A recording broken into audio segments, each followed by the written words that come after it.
மத்திய பாஜக ஆட்சியில் நெசவாளர்களுக்கு எந்த நன்மையும் செய்யவில்லை என்று அதிமுக பொதுச் செயலாளர் எடப்பாடி பழனிசாமி குற்றம் சாட்டியிருக்கிறார்.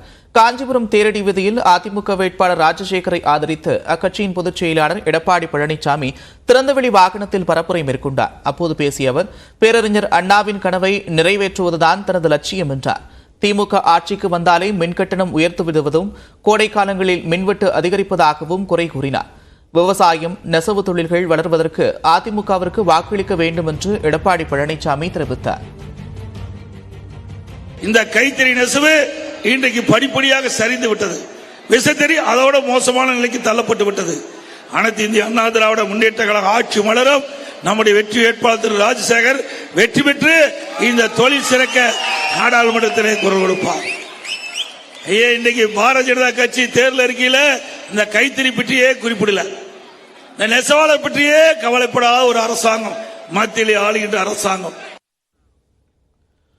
ராமநாதபுரம் தொகுதியில் பாஜக சார்பில் சுயேட்சையாக போட்டியிடும் முன்னாள் முதலமைச்சர் ஓ பன்னீர்செல்வம் கமுதி அருகே உள்ள அபிராமம் பகுதியில் பரப்புரையில் ஈடுபட்டார். அப்போது பேசிய அவர், தன்னை வெற்றி பெறச் செய்தால் தொகுதி மக்கள் அனைவருக்கும் பாதுகாப்பான குடிநீர் கிடைக்க நடவடிக்கை எடுக்கப்படும் என்று உறுதியளித்தார்.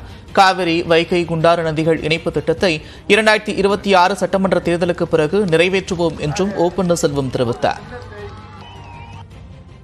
பாரத பிரதமர் அவர்கள் நரேந்திர மோடியுடைய சிறப்பான ஆட்சி இந்தியாவில் பல்வேறு மொழிவாரி மாநிலங்கள், பல்வேறு ஜாதிகள், பல்வேறு மதங்கள் கொண்ட 140 கோடி ஜனதையை கொண்ட இந்த தேசத்தை ஒரு குடையின் கீழ் கொண்டு வந்து 10 ஆண்டு காலம் ஒரு சிறப்பான ஆட்சி நம்முடைய பாரத பிரதமர் அவர்கள் இங்கு நம்மளுக்கு நாட்டிற்கு அர்ப்பணித்திருக்கிறார்.